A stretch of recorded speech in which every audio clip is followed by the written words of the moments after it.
Buenas noches, mi nombre es Valentina Colorado, residente de segundo año de pediatría, y les voy a hablar de asfixia perinatal y encefalopatía hipóxico-isquémica, una enfermedad prevalente que debemos entender. Y para comenzar, vamos a empezar con el término asfixia. Asfixia es una condición que altera el intercambio gaseoso y que conduce a hipoxia progresiva, hipercapnia y acidosis.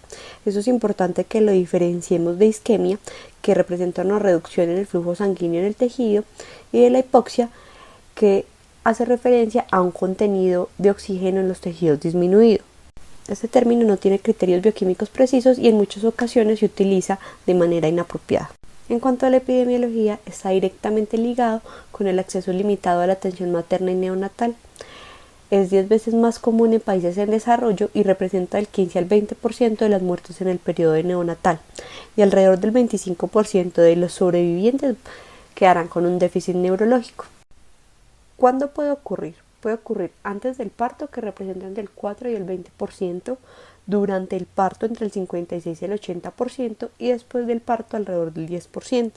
Y estos son factores directamente relacionados con la madre, la placenta, el feto y el neonato. Dentro de las causas maternas tenemos la diabetes mellitus, la hipertensión, la preeclampsia, la anemia severa y la infección, la hipotensión, el shock y la ruptura uterina. Las anomalías asociadas al cordón umbilical y la placenta son el abrucho de placenta, la hemorragia materno-fetal, la compresión del cordón, sea por prolapso o por circular, los procesos infecciosos y la inserción velamentosa del cordón. Y dentro de los neonatales tenemos desórdenes neurológicos, enfermedades cardiopulmonares severas, anomalías de la vía aérea, compromiso circulatorio severo, infecciones y efectos de medicamentos. Asimismo, la Guía de Práctica Clínica Colombiana considera otros factores como el sufrimiento fetal agudo o estado fetal insatisfactorio, un perfil biofísico bajo, la presencia de meconio en el líquido amniótico, la restricción del crecimiento intrauterino con alteraciones en el Doppler y la placenta previa sangrante, los embarazos múltiples, el trabajo de parto prolongado y cualquier dificultad en la transición al nacer. ¿Y esto cómo ocurre? Inicialmente hay un mecanismo de adaptación en la cual va a haber una interrupción del flujo placentario con una redistribución del gasto cardíaco, que va a llevar a una disminución del flujo renal, intestinal, pulmonar, hepático y muscular. Esto va a llevar a oliguria, hipoglicemia, aumento de transaminasas, rhabdomiólisis y síndrome de secreción inadecuada de ADH. A su vez va a producir un aumento en el flujo cerebral, coronario y adrenal. Cuando este mecanismo se supera, se va a dar el inicio de la asfixia, con una disminución del flujo miocárdico cerebral y una lesión cerebral isquémica. Y van a ocurrir 4 fases. Una primera fase, que es una falla energética primaria, en la cual el insulto inicial, que es una disminución del flujo sanguíneo fetoplacentario, va a hacer que se produzca una glucólisis anaerobia.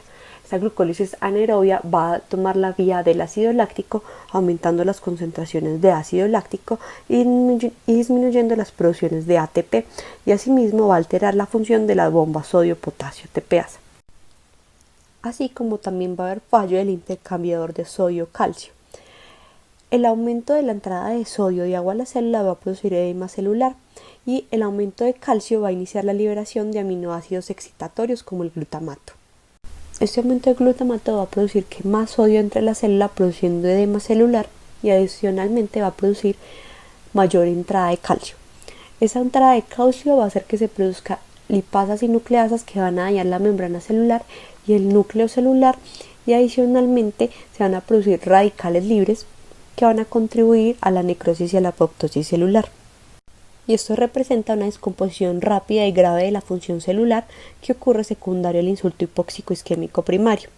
Después de esto se va a dar una reanimación que va a restablecer la perfusión cerebral y la oxigenación con la restauración parcial de las fuentes de energía. Sin embargo, posterior va a haber una disminución progresiva del ATP en las próximas 24 a 48 horas, y vamos a pasar a una falla energética secundaria. En la falla energética secundaria se va a perpetuar el mecanismo inicial, empeorando el estrés oxidativo, la excitotoxicidad y la inflamación. Esta va a durar más o menos de 6 a 48 horas y va a llevar a la muerte celular por apoptosis o necrosis, y se va a activar la vía de las caspasas, en la que está involucrada la caspasa 3, que se ha relacionado con el grado de lesión cerebral posterior a la hipoxia o la isquemia. Y por último se tiene una fase terciaria en la cual va a haber muerte celular tardía, remodelación, reparación y astrogliosis. Ya conociendo la fisiopatología, entonces ¿cuáles son los criterios de asfixia perinatal?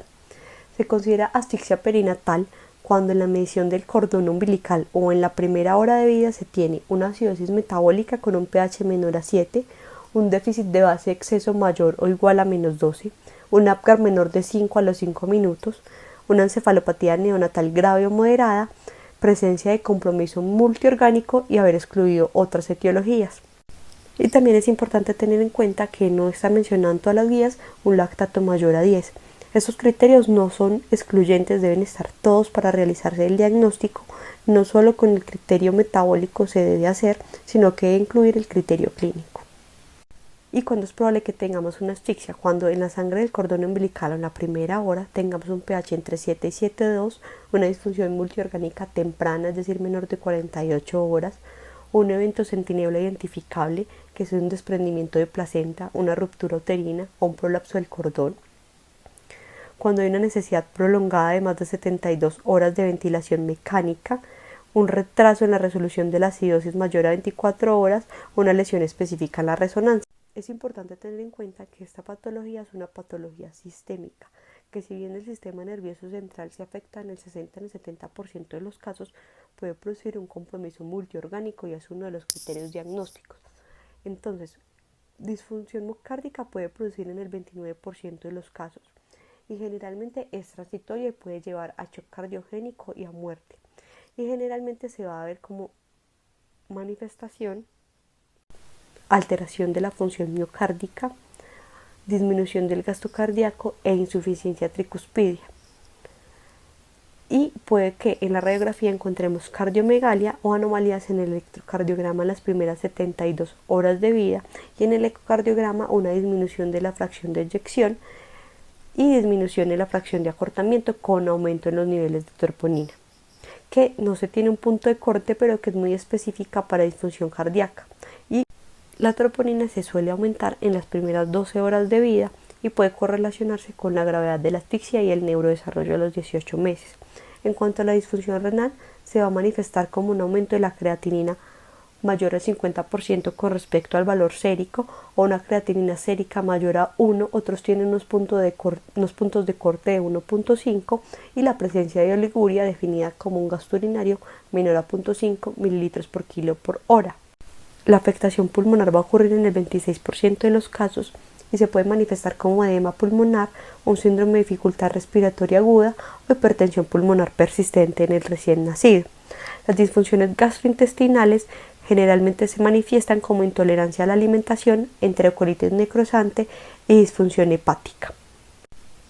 Y a nivel hematológico puede presentarse con trombocitopenia y alteración de los factores de coagulación y finalmente una coagulación intravascular diseminada. Después de conocer que la asfixia perinatal es una enfermedad de afectación sistémica y que su mayor compromiso es a nivel del sistema nervioso central, vamos a hablar de encefalopatía hipóxico-isquémica. La encefalopatía es un síndrome clínico de disfunción cerebral y tiene múltiples etiologías, incluyendo la hipoxia, y se caracteriza por un estado deprimido de conciencia, un tono muscular anormal, una disminución de los movimientos espontáneos, pérdida de los reflejos primitivos e incapacidad para iniciar o mantener la respiración. Hay muchos factores asociados como el evento centinela que presentan una mortalidad neonatal del 6% y una incidencia de encefalopatía hipóxico-isquémica en el 10%, pero también puede ser por compromiso materno cardiopulmonar, por la insuficiencia placentaria o por hemorragia fetoplacentaria. Y en el recién nacido prematuro, aparte de influir todas las otras causas, es importante tener en cuenta que ellos pueden presentar trastornos cardiopulmonares de la prematurez que tienden a ser más graves en los primeros días y que adicionalmente tienen mayor riesgo de sepsis, de enterocolitis necrosante, de neumonías nosocomiales, de apnea y de bradicardia y de anemia sintomática que pueden ser causa de la encefalopatía.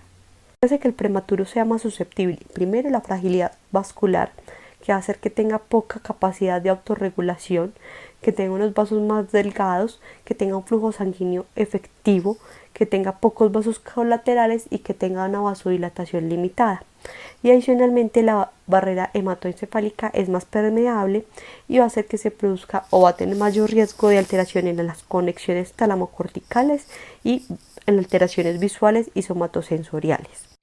Pero adicionalmente los prematuros tienen sus oligodendrocitos en una fase inmadura y esto los hace altamente susceptibles a la hipoxia, a la liberación de aminoácidos excitatorios y a los radicales libres. Y hay algunas diferencias entre las lesiones entre el prematuro y el recién nacido a término. Entonces, en el prematuro la afectación celular primaria van a ser los preoligodendrocitos, en el recién nacido a término las neuronas. La lesión común en el prematuro va a ser el área periventricular y la sustancia gris, mientras que en el recién nacido a término los ganglios basales, el tálamo, las lesiones hemisféricas difusas. Entonces la región afectada en el prematuro va a ser el tálamo, los ganglios basales, el hipocampo, el cerebelo y el tronco encefálico, y en el recién nacido a término, ganglios basales también, tálamo, sustancia blanca, intervascular y la corteza cerebral. Y para clasificarla tenemos la clasificación de Sarnat. Esta es una clasificación modificada, la escala es mucho más extensa, pero acá nos la dividen en un Sarnat 1, que es un Sarnat leve, un Sarnat 2, que es un Sarnat moderado, y un Sarnat 3, que es un Sarnat severo. Generalmente los pacientes con Sarnat leve tienden a tener una progresiva mejoría después de las 72 horas de vida. Esta escala es una escala clínica que evalúa el estado mental, la necesidad de ventilación, los problemas de alimentación, el tono y las convulsiones. La presencia de convulsiones ya implica que sea un Sarnat 2 y también va a hacer una probabilidad de cuál va a ser el porcentaje de muerte. El Sarnat 1 la mortalidad es menor al 1%, en el Sarnat 2 del 25% y en el Sarnat 3 del 75%. Y asimismo también de las secuelas neurológicas. Alrededor del el 50 al 60% de los pacientes severamente afectados van a sufrir convulsiones en las primeras 6 a 12 horas de vida, que pueden ser sutiles como apnea, clonos, parpadeos o chupeteos o movimientos de la lengua. Esta es la escala de Sarnat que nos presenta la guía de práctica clínica. Importante tener en cuenta que la asfixia perinatal leve, entre un 6 y un 24% van a presentar retrasos en el desarrollo psicomotor, y en la moderada entre el 20 y el 45% van a tener algún grado de minusvalía.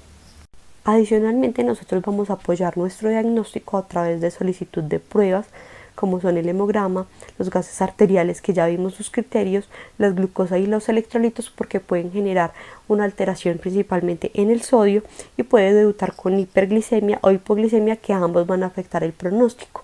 Y vamos a completar los estudios con una función renal y hepática y, en caso de sospechar una neuroinfección, una punción lumbar. Importante tener presente la troponina, que es un marcador altamente sensible de lesión miocárdica y que va a ayudar a la detección temprana del daño miocárdico, y que se ha asociado como un marcador que está relacionado con la gravedad de la asfixia en los estudios que se han demostrado su utilidad. En cuanto a imágenes diagnósticas, el gol estándar es la resonancia magnética en la primera semana de vida, cuando podemos evidenciar los daños en los ganglios basales, pero podemos tener a mano la ecografía transfontaneral, que es un medio económico portátil y que no implica radiación. Es altamente sensible para detectar hemorragia intracraneal, hidrocefalia y una leucoencefalomalacia quística, y que va a estar ligada directamente al operador. Y en cuanto a la resonancia magnética, vamos a buscar las lesiones en los sitios previamente descritos, en ganglios basales, en tálamo, periventricular, principalmente en el recién nacido a término. Con el tratamiento, el objetivo es interrumpir cualquier parte de la fisiopatología que nos va a llevar a la lesión hipóxico-isquémica. Vamos a tener unas medidas generales, que son el soporte con oxígeno y la glucosa para prevenir la lesión cerebral secundaria, una PCO2 de 40 a 55 milímetros de mercurio. La hipocapnia se asocia con muerte y con resultados deficientes en el neurodesarrollo. Una PO2 de 50 a 100 milímetros de mercurio, porque la hiperoxia tiende a generar un efecto perjudicial en los neonatos al aumentar el estrés oxidativo y la producción de radicales libres. Una presión arterial media entre 40 y 60 milímetros de mercurio y una restricción de líquidos para evitar el edema cerebral. En cuanto al tratamiento específico, la hipotermia terapéutica es la que mayor evidencia tiene. Se busca una hipotermia leve entre 33.5 y 35 grados centígrados en los primeros 180 minutos, con un posterior enfriamiento que se aumenta entre 0.5 grados por hora hasta tener una temperatura esofágica de 36,5 y 37 grados durante 4 horas. Esta disminuye el riesgo de muerte y ha mejorado los resultados en el neurodesarrollo a los 18 meses en neonatos con encefalopatía hipoxicoisquémica moderada y severa. ¿Cómo lo hace? Disminuye la acción de la caspasa 3, promueve la activación microglial, inactiva los receptores de glutamato, favorece la integridad de la membrana y disminuye la expresión de citoquinas inflamatorias, principalmente la interleuquina 10. ¿Y cuáles son sus indicaciones? Una edad gestacional mayor a 36 semanas y menor a 8 horas de vida, un pH menor a 7 más un déficit de vasoexceso mayor o igual a 16 en una muestra de sangre de cordón umbilical, un Apgar a los 10 minutos menor de 5, una reanimación continua iniciada al nacer y continua al menos durante 10 minutos y un SARNAT 2 y 3. Pero adicionalmente se han creado otras terapias alternativas hasta ahora con resultados controversiales.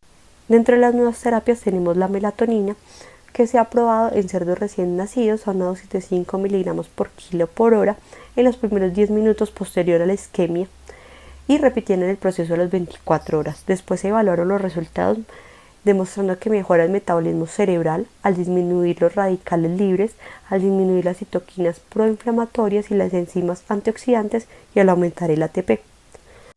Y se ha visto que promueve la formación de mielina y que mejora la supervivencia de las neuronas cerebrales. El sulfato de magnesio es uno de los medicamentos que mejor evidencia tiene. Es un neuroprotector, evita la entrada de calcio a la célula mediante la inhibición de los receptores de glutamato, previene la lesión excitotóxica y reduce la lesión inducida por la inflamación secundaria y la formación de radicales libres. Se sugiere que se utilice en recién nacidos por el término, pues acelera la etapa de diferenciación de las células del linaje oligodendrocitos. La eritropoyetina es otro medicamento que ha mostrado evidencia al evitar la apoptosis, al tener un efecto antiinflamatorio sobre los astrocitos y las microglías, al prevenir la muerte neuronal por óxido nítrico y afecta la neurogénesis, la diferenciación y la replicación después de la lesión cerebral. Estudios han mostrado que mejora la inteligencia del desarrollo motor y reduce la incidencia de parálisis cerebral y la tasa de discapacidad, y asimismo mejora la función motora al año de edad. Respecto a la N-acetilcisteína, tiene un efecto antiinflamatorio, elimina los radicales libres y restablece los niveles de glutatión. Se ha visto que reduce la inflamación y la producción de óxido nítrico y disminuye el infarto, aumentando la expresión de mielina y mejora la reperfusión. En cuanto a células madres, se ha visto que aumenta los niveles de factores tróficos cerebrales y factores antiapoptóticos, disminuye la inflamación y ayuda a preservar el tejido endógeno y apoya el reemplazo de las células dañadas. Hay estudios que muestran que han mejorado en recién nacidos con encefalopatía hipoxicoisquémica la inteligencia y el movimiento, llegando a ser cercanos a los bebés de su misma edad. Y asimismo también han visto que mejoran el reflejo de succión y de deglución, disminuyen las convulsiones y la tensión muscular. Y en cuanto a nuestra guía de práctica clínica, sus recomendaciones son que al tener un recién nacido con sospecha de asfixia perinatal, sea por un estado fetal insatisfactorio o una transición inadecuada a la vía extrauterina, y tenga un pH en sangre arterial de cordón umbilical mayor a 7, puede permanecer al lado de su madre y estará sujeto a todos los criterios de recién nacido para el ingreso, pero si es un pH menor a 7, ese niño tiene que iniciar el manejo intrahospitalario e iniciar protocolo de hipotermia terapéutica. Y asimismo nos da la recomendación de que todo recién nacido a término con una asfixia perinatal moderada o severa sea llevado a hipotermia terapéutica para mejorar la mortalidad y la discapacidad motora.